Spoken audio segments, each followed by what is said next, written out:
पटना में छात्रों का दो गुट हो चुका है, एक खान सर की ओर, एक रोशन सर की ओर। यानी विद्यार्थियों को आपस में बांट दिया गया है और यह भयावह स्थिति है। यह बिहार के लिए और पटना के लिए भयावह स्थिति है कि विद्यार्थी दो गुट में बढ़ जाए। बेहतर यही होगा कि दोनों बैठ के आपस में सामंजस्य बैठाए। दो कोचिंग है, दो इंस्टीट्यूट आपस में चलता रहे, क्या दिक्कत है इसमें? भाई कोटा में जाके देखिए तो कितने कोचिंग आपस में चल रहे हैं, कहीं कोई किसी तरह का कोई इस तरह की दिक्कत ही नहीं आ रही है कोटा में। अरे पटना में क्यों दिक्कत इस तरह का आ रहा है भाई?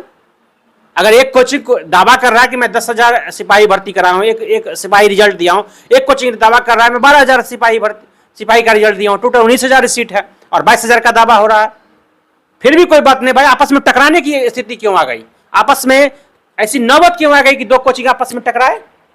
इसका मतलब है कि कोचिंग जो संचालक हैं उनकी बुद्धिमत्ता की जो क्षमता है वो बहुत ही कम लेवल की है।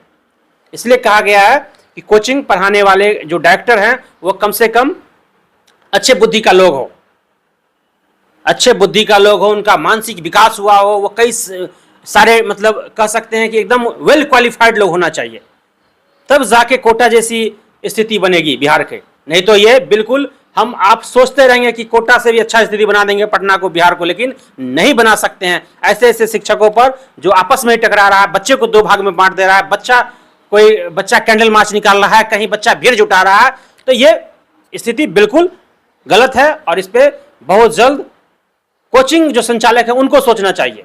सरकार को जो सोचना है, सरकार तो प्रतिबद्ध है सोचने के लिए। सरकार तो बिहार में सुशासन की सरकार है और बिहार में आपको पता है कि लॉ एंड ऑर्डर से कोई समझौता नहीं किया जा सकता है। ये सरकार है, सम्राट चौधरी का भी सरकार है। तो आप जान रहे हैं कि मुख्यमंत्री हमारे बहुत ही सजग हैं इस मामले में, लेकिन सरकार कुछ करे उससे पहले आप अपनी व्यवस्था बेहतर बनाए।